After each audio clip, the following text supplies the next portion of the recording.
Car ആക്സിഡന്റിനെ പറ്റി ചില വിവരങ്ങൾ ഉദയനോടും നന്ദനയോടും പറയുന്ന CI സജികുമാർ. CI ഓഫീസിലെത്തുന്ന ഹരിപ്രസാദിനെ കണ്ട് ഞെട്ടുന്ന നന്ദന. യഥാർത്ഥ പ്രതി സജീവാണെന്ന് നന്ദനയും ഉദയനും തിരിച്ചറിയുന്നു. ഉദയനെയും നന്ദനെയും കൊല്ലാൻ ശ്രമിച്ച സജീവിന്റെ ചിത്രം പത്രത്തിൽ കണ്ടതിൽ പ്രതിഭയ്ക്കും രഘുനാഥനും സന്തോഷം. സജീവിനെ പിടിച്ചതുകൊണ്ട് നമ്മൾ രക്ഷപ്പെട്ടെന്ന് രഘുനാഥൻ പ്രതാപവർമ്മയോട്. ഉദയനെയും നന്ദനെയും കൊല്ലാൻ ശ്രമിച്ചതിൽ ചില സംശയങ്ങളുമായി പ്രതാപവർമ്മ കാർത്തികയുടെ മുന്നിൽ. ഇനി തുടർന്ന് കാണുക. ചേട്ടന്റെ സംസാരം കേട്ടപ്പോ എനിക്ക് തോന്നി യതീയേട്ടൻ ഈ നാട്ടിൽ നിന്ന് രക്ഷപ്പെട്ടു എന്ന് പറയുകയാണെന്ന്. രക്ഷപ്പെടാൻ യതീന്ദ്രൻ എന്തെങ്കിലും കുഴപ്പം കാണിച്ചിട്ടുണ്ടോ? എന്തു കുഴപ്പം? ഒന്നുമില്ല. ഉദയേട്ടൻ അങ്ങോട്ടില്ലെങ്കിലും യതീയേട്ടന്റെ സഹോദരനോട് വലിയ കാര്യമാ. ആ സ്നേഹവും മതിപ്പും നന്ദനയ്ക്കും കൊടുക്കുന്നുണ്ട്. ലക്ഷ്മണൻ സീതാദേവിക്ക് കൊടുത്ത മതിപ്പിന്റെ അത്രയും വരുവോ? അപകടം ഉണ്ടാക്കിയത് ആരായാലും പോലീസ് പിടികൂടണേന്ന് എപ്പോഴും പ്രാർത്ഥിക്കുമായിരുന്നു. ഏതായാലും ആ പ്രാർത്ഥന ഫലിച്ചു. ആട്ടെ, അറസ്റ്റ് വൃത്താന്തം അറിഞ്ഞ് ഉദയന്റെയും നന്ദനയുടെയും പ്രതികരണം എന്തായിരുന്നു? നന്ദന ശരിക്കും ഞെട്ടി. മനസാക്ഷി സൂക്ഷിപ്പുകാരനായിരുന്നല്ലോ സജീവ്. ഓഫീസിലും വീട്ടിലും എന്ന് വേണ്ട സകലയിടത്തും ഒരു ഫയലും എടുത്ത് അവളുടെ പുറകെ നടക്കുമായിരുന്നു അവൻ. ആ പിന്നാലെ നടക്കലിന്റെ പിന്നിൽ മറ്റൊരു ദുരുദ്ദേശമുണ്ടാകുമെന്ന് ഞാനും വിചാരിച്ചില്ല. ചിലപ്പോ നന്ദന വിചാരിച്ചു കാണും. ആരെങ്കിലും ഒരാള് വാലുമ തൂങ്ങി നടക്കണതേ അവൾക്ക് പണ്ടേ ഇഷ്ടമുള്ള കാര്യമായിരുന്നില്ലേ? ഓഫീസിലും ടെക്സ്റ്റൈൽസിലും ബാക്കിയുള്ള പ്രധാനപ്പെട്ട സ്റ്റാഫിലും ഒരഴിച്ചുപണി നടത്തണമെന്ന് ഞാൻ പറഞ്ഞു. അപ്പൊ ഉദയേട്ടന്റെ വക ഒരു കമന്റ്. അതെന്തായിരുന്നു? ബന്ധുക്കളുടെ കാര്യത്തിൽ ഒരഴിച്ചുപണി പറ്റില്ലല്ലോ ഇന്ന്. അത് ശരി.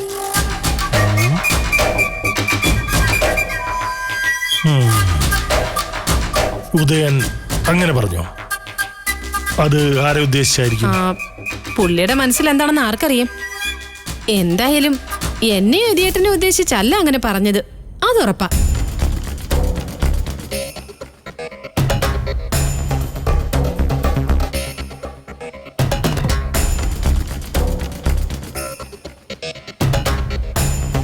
ഉദയേട്ടന്റെ കാർ ഇടിച്ച് തകർന്നു എന്ന് കേട്ടപ്പോ ഇട്ടിരുന്ന തുണി പോലും മാറാതെ എത്തിയത് ഞങ്ങളാ.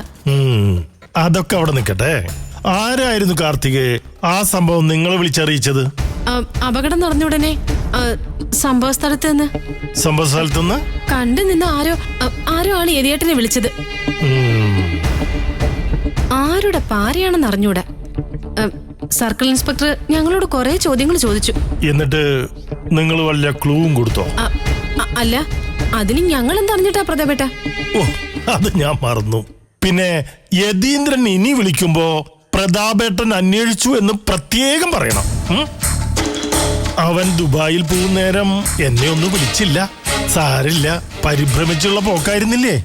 അന്തം വിട്ട് പായുന്നോന് പ്രതാപേട്ടനെ ഓർക്കാൻ എവിടെന്നാ നേരം? അതിന് യതീയേട്ടൻ പരിഭ്രമിച്ച് അന്തം വിട്ട് പായായിരുന്നെന്ന് ആരെ പറഞ്ഞത്?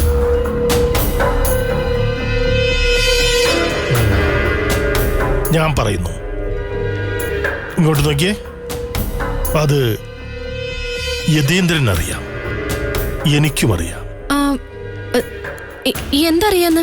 6 വീലിൽ പാഞ്ഞു വന്ന ഒരു ടിപ്പർ ലോറിയുടെ കാര്യം. കൊട്ടേഷൻ, ഗുണ്ട, ബാബുജി, അങ്ങനെ ചില വാക്കുകൾ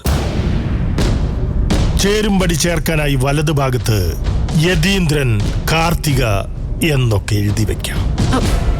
പ്രതാപേട്ട, കാർത്തിക മോള് വിയർക്കണ്ട.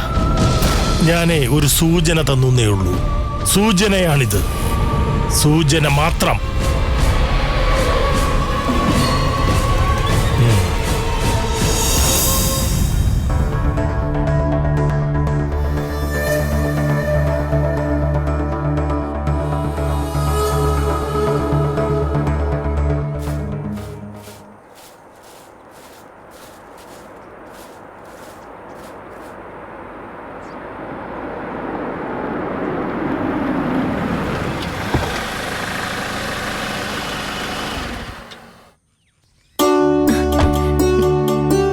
നന്ദേച്ചി,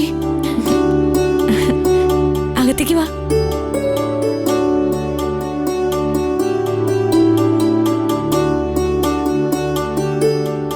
ഞാൻ അത്രയ്ക്ക് ഇത്രയ്ക്ക് അന്യായി പോയോ സുമിത്രാമ്മേ? മനീഷ കല്യാണം കഴിച്ച കാര്യം അറിയിക്കാതിരുന്നത് എന്താ? ഒരു വാക്ക് പറയായിരുന്നു. വിഷമമുണ്ട് കേട്ടോ. മനീഷ പറഞ്ഞില്ലായിരുന്നോ നന്ദനയോട്? എപ്പോ? അവൻ അങ്ങനെയാണല്ലോ എന്നോട് പറഞ്ഞത്. ചടങ്ങൊന്നും ഇല്ലായിരുന്നു, താലികെട്ട് മാത്രമേ ഉണ്ടായിരുന്നുള്ളൂ.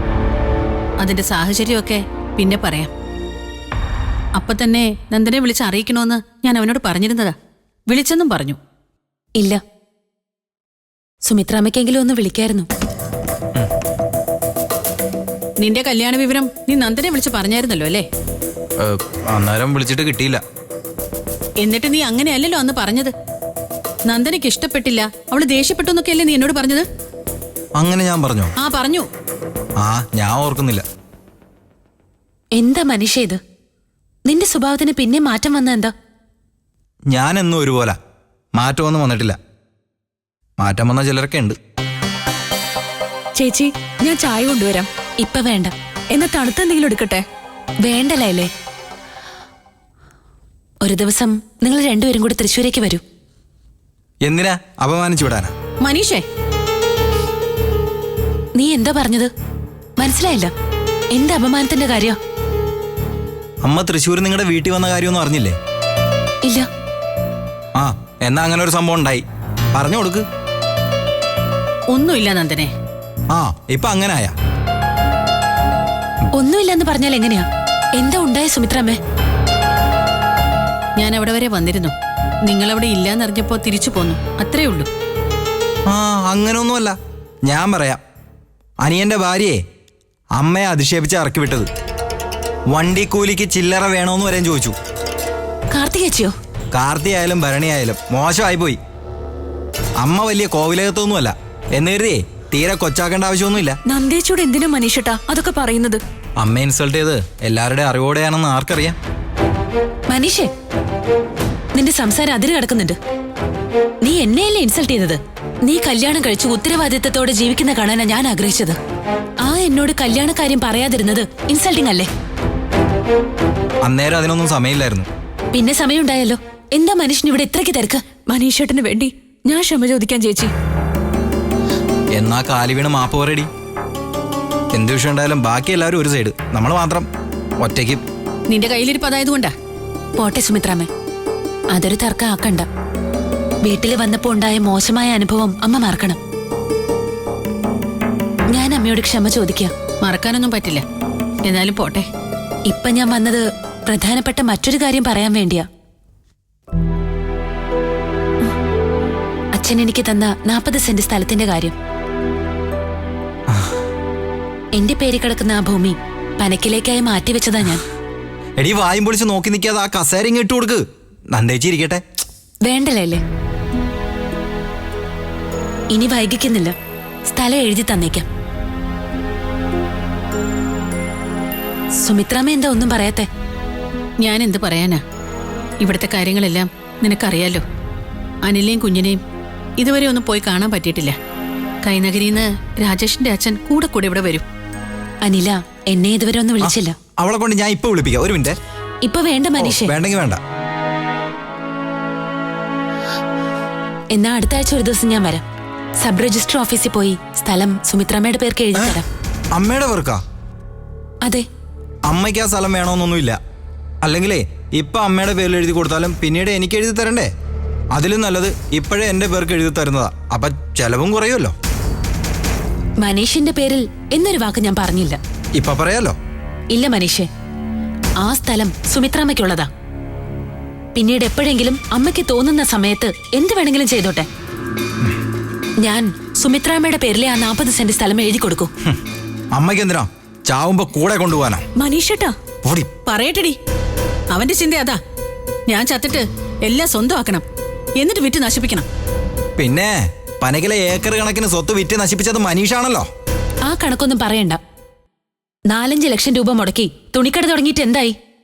എത്ര രൂപ ബാങ്കിൽ ഇട്ടിട്ടുണ്ട്? അതുപോട്ടെ, കടം എത്രയുണ്ട് നിനക്ക്? കടക്കാരെങ്കിലും തൃശ്ശൂർക്ക് വന്നോ? ഇല്ലല്ല. പിന്നെന്താ? ഇനിയും നീ പഠിക്കാത്ത എന്താ മനുഷ്യൻ? വീണ്ടും സ്കൂളിൽ പോയി ചേരാന്ന് വിചാരിക്കുക. 1-ാം ക്ലാസ് തൊട്ട് പഠിക്കാമല്ലോ. സുമിത്രാമ്മ പറ, ആ 40 സെന്റ് സ്ഥലം ഞാൻ എന്ത് ചെയ്യണം? ആരുടെ പേരിൽ എഴുതി തരണം? എന്റെ പേരിലേ അമ്മ പറ. അമ്മ പറയുന്ന പോലെ ചെയ്യാം. പറയാമേ. ആ സ്ഥലം അങ്ങനെ കിടന്ന പ്രശ്നമൊന്നുമില്ലല്ലോ. എഴുതി തന്നാലല്ലേ തർക്കമുള്ളൂ. അതുകൊണ്ട് അത് അങ്ങനെ തന്നെ കിടന്നോട്ടെ. അമ്മേ. നന്ദനയുടെ പേരിൽ അന്നത് എഴുതി വെക്കാൻ ശിവരാമേട്ടന് തോന്നിയത് നന്നായി. എന്റെ പേരിൽ എങ്ങാനോ ആയിരുന്നെങ്കിൽ എന്നെ കൊന്നിട്ടാണെങ്കിലും ചിലരത് അവകാശപ്പെടുത്തിയനെ. ഉടനെ ഒന്നും ആ സ്ഥലത്തിന്റെ കാര്യം നന്ദന ആലോചിക്കണ്ട. നീ അതൊന്നും കാര്യാക്കണ്ട. എന്തെങ്കിലും കഴിച്ചിട്ട് പോയാൽ മതി. ഒന്നും വേണ്ടമ്മേ, ഞാൻ ഇറങ്ങാന്ന് വിചാരിക്കാം. നിക്ക്, നാരങ്ങ വെള്ളമെങ്കിലും എടുക്കാം.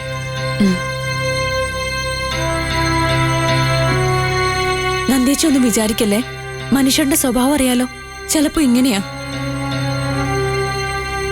ലൈല വരൂ, പറയട്ടെ.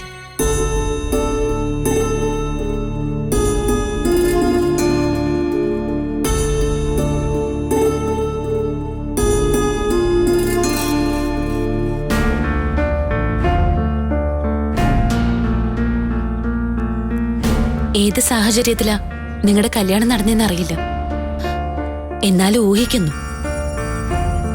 മനീഷേട്ടന്റെ അമ്മയാ കല്യാണം നടത്തി തന്നത്. നമ്പർ അറിയാത്തത് കൊണ്ടാ ചേച്ചി ഞാൻ വിളിക്കാതിരുന്നത്. അതവിടെ നിൽക്കട്ടെ. എനിക്കറിയാനുള്ളത് മനീഷിന്റെ കാര്യ. സ്ഥിരമായിട്ട് അവനിപ്പോ എങ്ങനെയാണോ? ഇടയ്ക്ക് ചില കൂട്ടുകെട്ടുകളും അതിൻ്റെതായ പ്രശ്നങ്ങളും ഉണ്ടായിരുന്നു. അതൊക്കെ പണ്ടായിരുന്നു ചേച്ചി, ഇപ്പൊ അങ്ങനത്തെ പ്രശ്നമൊന്നുമില്ല. ലൈലയ്ക്ക് കള്ളം പറയാൻ അത്ര വശമില്ല, അതുകൊണ്ട് അതിന് ശ്രമിക്കണ്ട.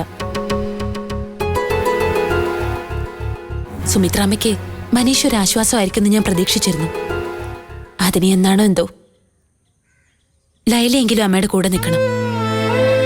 ഞാൻ അങ്ങനെ നന്ദേച്ചി, അമ്മയുടെ സ്വഭാവം അറിഞ്ഞു തന്നെയാ നിൽക്കുന്നത്. അതുപോലെ മനീഷ് എന്റെ പിന്നാലെ ചേച്ചിന്ന് വിളിച്ചുകൊണ്ട് നടന്ന കുട്ടിയാ. ഇപ്പോഴത്തെ അവന്റെ രീതികൾ കാണുമ്പോ സങ്കടമുണ്ട്. മനീഷിനെ ഇനിയും ഇങ്ങനെ വിടരുത്. ഞാൻ എന്ത് ചെയ്യാനാ ചേച്ചി, വല്ലാത്ത ദേഷ്യം മനീഷേട്ടന്. അങ്ങോട്ട് ഒരു കാര്യവും പറയാൻ പറ്റില്ല. ഭാര്യ വിചാരിച്ചാ ഭർത്താവിനെ മാറ്റിയെടുക്കാൻ പറ്റും. തിരിച്ചു ദേഷ്യപ്പെട്ടിട്ടോ അങ്ങോട്ട് അതേ സ്വഭാവം കാണിച്ചിട്ടോ അല്ല, സ്നേഹത്തിലൂടെ. തുടക്കത്തിൽ വിജയിച്ചില്ലെന്ന് വരും, പക്ഷെ പിന്മാറരുത്. സ്നേഹിച്ച് കല്യാണം കഴിച്ചവരല്ലേ നിങ്ങള്. ആ സ്നേഹം കൊണ്ട് മനീഷിനെ പിടിച്ചു നിർത്തണം. പക്ഷേ നന്ദേച്ചി, മനസ്സിലായ എനിക്ക്. അന്നത്തെ സ്നേഹം അവനിപ്പോഴിങ്ങോട്ടില്ലെന്നല്ലേ. മനീഷിനും പ്രശ്നങ്ങൾ കാണും. അതെന്താന്ന് മനസ്സിലാക്കി അവനെ തിരിച്ചു കൊണ്ടുവരണം. ലൈല വിചാരിച്ച അതിന് കഴിയും. ഇനി വിചാരിക്കേണ്ടതും അതിനുവേണ്ടി ശ്രമിക്കേണ്ടതും ലൈലയാണ്. നന്ദേച്ചി വിഷമിക്കണ്ട, എല്ലാം ശരിയാവും.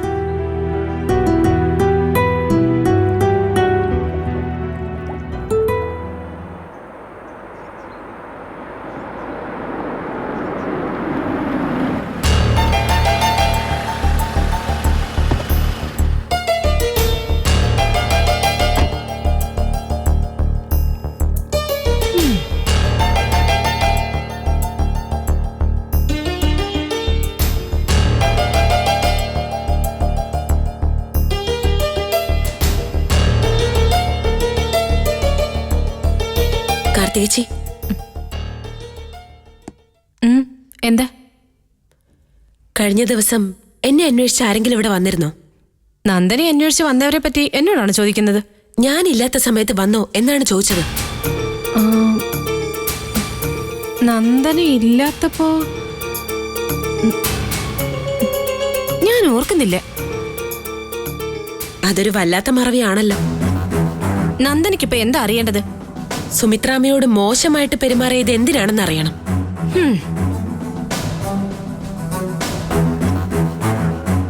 ചേച്ചിയെ കാണാൻ പലരും ഇവിടെ വന്നിട്ടില്ലേ? ഒരാളോട് പോലും ഞാൻ മോശമായിട്ട് പെരുമാറിയിട്ടില്ല, ആരെയും അപമാനിച്ചിട്ടുമില്ല. എന്നെ കാണാൻ വന്നത് ആരെങ്കിലും അല്ല, എന്റെ വളർത്തമ്മയാ. വളർത്തമ്മയായാലും ഇല്ലത്തമ്മയായാലും ഞാൻ ആരെയും അപമാനിച്ചിട്ടില്ല. സുമിത്രാമ്മയെ കണ്ടിട്ടാ ഞാൻ വരുന്നത്. എങ്കിലേ അവര് കള്ളം പറഞ്ഞതാ. കള്ളം പറയുന്നത് ആരാണെന്ന് ചേച്ചിക്ക് സ്വയം അറിയാം. തീരെ സംസ്കാരമില്ലാത്ത പെരുമാറ്റമാ നിങ്ങളുടെ ഭാഗത്തുനിന്നുണ്ടായത്. എന്നെ പലതവണ ചേച്ചി ഇൻസൾട്ട് ചെയ്തിട്ടുണ്ട്, അതുപോലെയല്ല ഇത്. ഞാനിനി ആ പെണ്ണുപിള്ളയുടെ അടുത്ത് ചെന്ന് മാപ്പ് ചോദിക്കണോ? അങ്ങനെ ചെയ്യണമെന്ന് ഞാൻ ആവശ്യപ്പെട്ട കാർത്തികേച്ചി പോവോ? എന്നെ പ്രസവിച്ച അമ്മയോളം ഞാൻ മാനിക്കുന്നുണ്ട് സുമിത്രാമ്മയെ. പ്രസവിച്ചമ്മ, വളർത്തമ്മ, മറ്റേ അമ്മ, മറിച്ചേ അമ്മ, നന്ദനിക്ക് എത്ര അമ്മമാരുണ്ട്? അമ്മമാരധികമാവുന്നത് ഒരു കുഴപ്പമല്ല. പക്ഷെ അച്ഛൻ അതൊന്നിലധികം പേരാവരുത്. എടി, എനിക്ക് ഒരുപാട് അച്ഛന്മാരുണ്ടെന്നല്ലേ നീ പറഞ്ഞത്? ഞാനങ്ങനൊന്നും പറഞ്ഞില്ല. അതെ, അത് തന്നെയാ പറഞ്ഞത്. ചേച്ചിക്ക് അങ്ങനെ തോന്നിയെങ്കിൽ അതിനെന്തെങ്കിലും കാരണം കാണും. എന്താ നീ പറഞ്ഞത്?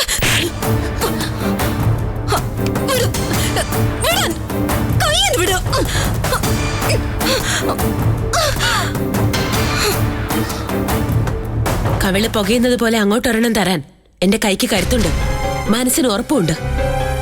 പക്ഷെ ഞാൻ അതിനു വേണ്ടി കൈ ഓങ്ങിയാ പിന്നെ നമ്മൾ തമ്മിൽ എന്ത് വ്യത്യാസം? അത്രയും തരം താഴാൻ ഇപ്പൊ ഉദ്ദേശിക്കുന്നില്ല എന്ന് കരുതി എപ്പോഴും എനിക്ക് ഈ സംയമനം ഉണ്ടാവണമെന്നില്ല. പേടിപ്പെടുത്താണോ? അല്ല, താക്കീത് തന്നതാ. നിന്നെ ഞാൻ വെച്ചേക്കില്ലടി.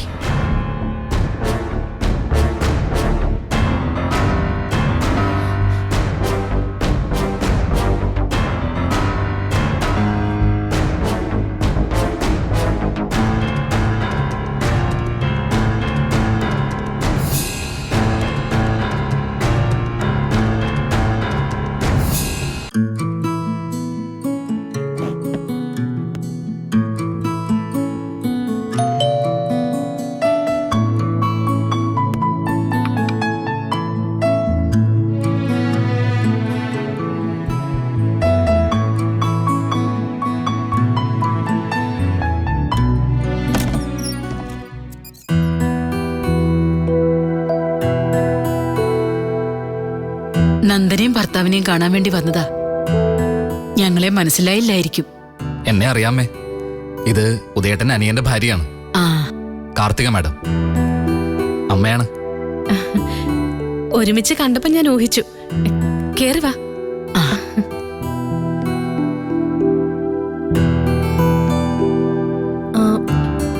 ഉദയേട്ടനെ നേരത്തെ പരിചയമുണ്ടോ? ഉണ്ട്. എന്താ ചോദിച്ചത്? ചുമ്മാ. അല്ല, വെറുതെ കാണുന്നതേ ഉള്ളോ അതോ? വെറുതെ അല്ല, ഇവന്റെ കല്യാണ. പെണ്ണ്? പെണ്ണുണ്ട്, സുപ്രിയ എന്നാ പേര്. കണ്ട സ്ഥിതിക്ക് കാർത്തികൻ ക്ഷണിക്ക. ഈ മാസം 21-ാം തീയതിയാ. ദാ കല്യാണക്കുറി. കാർത്തികൻ ഭർത്താവും വരണം. ഞാനും പ്രത്യേകമായിട്ട് ക്ഷണിക്കുന്നു. പെൺകുട്ടിയുടെ വീട് എവിടെ? വീട്, അഡ്രസ്, കല്യാണ സ്ഥലം, മുഹൂർത്തം എല്ലാം ആ ഇൻവിറ്റേഷനിലുണ്ട്. കാർത്തിക വരാതിരിക്കരുത്. അയ്യോ, തീർച്ചയായിട്ടും വരും. നമുക്ക് അങ്ങോട്ടിരിക്കാം.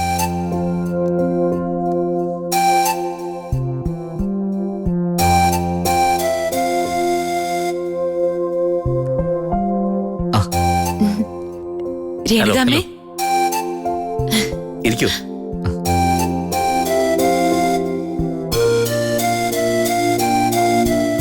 ഞങ്ങള് വന്നത് എന്തിനാണെന്ന് പ്രത്യേകിച്ച് പറയണ്ടല്ലോ. അങ്ങനെ അത് നടക്കുകയാണല്ലേ ഹരിപ്രസാദ്? അതെന്ന് പറഞ്ഞാ പോരെ ഉദയ സാറേ, ആ സംഭവം ഒന്ന് പറയണം. എത്ര നാളായി ഞങ്ങള് വീട്ടിൽ സമരം നടത്തുകയായിരുന്നെന്നറിയോ? സമരമൊന്നല്ല, യുദ്ധമെന്നാ പറയേണ്ടത്. അച്ഛനും അമ്മയും ഒരു സൈഡില്, ഞാൻ മാത്രം മറു സൈഡിൽ.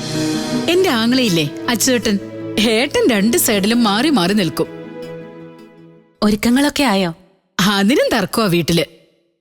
അന്തസ്സായിട്ട് വേണോന്ന് അച്ഛൻ, യാതൊരുവിധ ഒരുക്കവും വേണ്ടെന്ന് ഇവൻ. അങ്ങനെ ഒരു കല്യാണം നടത്താൻ പറ്റുമോ? പറ്റും. അതിനുവേണ്ടിയുള്ള സർക്കാർ സംവിധാനമാണ് സബ് രജിസ്ട്രാർ ഓഫീസ്. വരൻ, വധു, ഒപ്പിടാനൊരു പേന, തുച്ഛമായ ഫീസ്, പിന്നെ കെട്ടാനൊരു താലി ഉണ്ടെങ്കിലും ഇല്ലെങ്കിലും ഓക്കെ. അത് പക്ഷെ ഞങ്ങൾക്ക് ഓക്കെ അല്ല. എനിക്കൊരു സജഷൻ വെക്കാനുണ്ട്. അതെന്താ? സ്വന്തം വിവാഹമാണ്, അത് സിമ്പിളായി നടത്തണമെന്ന് ഹരിപ്രസാദിന് ആഗ്രഹമുണ്ട്. മണ്ഡപത്തിലെ വിശാലമായ കല്യാണ ചടങ്ങുകൾക്ക് ശേഷം ഇവർ വേണമെങ്കിൽ സബ് രജിസ്ട്രാർ ഓഫീസിൽ പോയിട്ട് മാലയിട്ട് രജിസ്റ്റർ ചെയ്യട്ടെ. ഞാൻ റെഡിയാണ്. പിന്നെ റെഡിയും കൊണ്ടിങ്ങ് വന്നേക്ക്. 21-ാം തീയതിയല്ലേ രേണുകാമ്മേ? അതെ, രാവിലെ 11-നും 11:25-നും ഇടയ്ക്കാ മുഹൂർത്തം.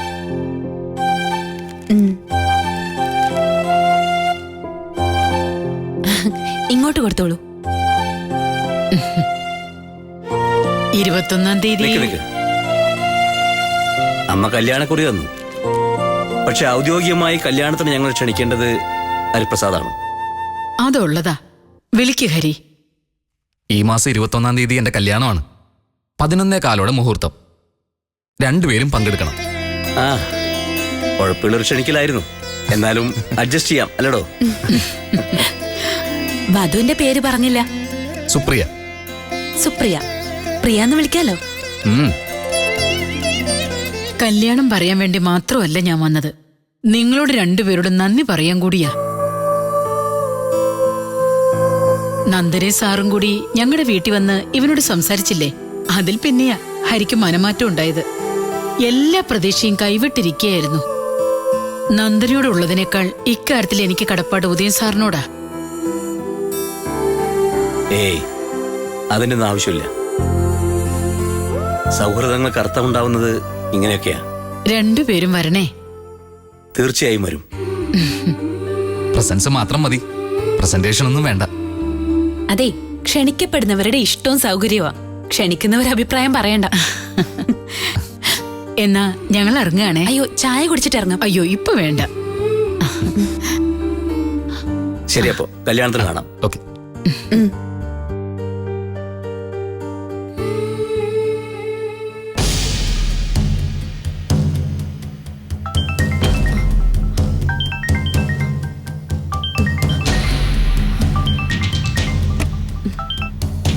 ഹലോ. കാർത്തിക ഇപ്പോൾ എന്നെ വിളിച്ചിരുന്നോ? ഞാനേ മറ്റൊരു കോളിലായിരുന്നു. വിളിച്ചിരുന്നു. ആ, ഇവിടെ ഒരു വിശേഷാൽ പരിപാടി നടക്കുകയായിരുന്നു. എന്താ അത്? ഹരിപ്രസാദും അവന്റെ അമ്മയും കൂടി കല്യാണം ക്ഷണിക്കാൻ വന്നു. ആണോ? പ്രതാപേട്ടൻ അറിഞ്ഞത് ശരിയേ. അവന്റെ കല്യാണോ? പൂർവ്വ കാമുകിയെയും അവളുടെ ഭർത്താവായ മഹാത്മാവിനെയും പ്രത്യേകം ക്ഷണിക്കാൻ വന്നതാ. നന്ദനയുടെ പ്രതികരണം എന്തായിരുന്നു? അയ്യോ, വലിയ ആട്ടം കുഴിച്ചിട്ടും ആയിരുന്നു നീ. ഉദയനോ? അദ്ദേഹം ഡിപ്ലോമാറ്റിക് അല്ലേ, മുട്ടായി നുണയുന്നത് പോലെ കുറെ ഭംഗിവാക്കുകൾ പറഞ്ഞു. അമ്മച്ചി എന്നെയും ക്ഷണിച്ചു, കുറിയും തന്നു. കാർത്തിക പോകുന്നുണ്ടോ? എവിടെ പോവാൻ? നടക്കാത്ത കല്യാണത്തിന്റെ ഒടുക്കത്തെ ക്ഷണം അല്ലേ പ്രതാപേട്ട ഇത്? ഈ കല്യാണം നടക്കില്ല. നടക്കാൻ നമ്മൾ സമ്മതിക്കില്ല. ഓക്കെ.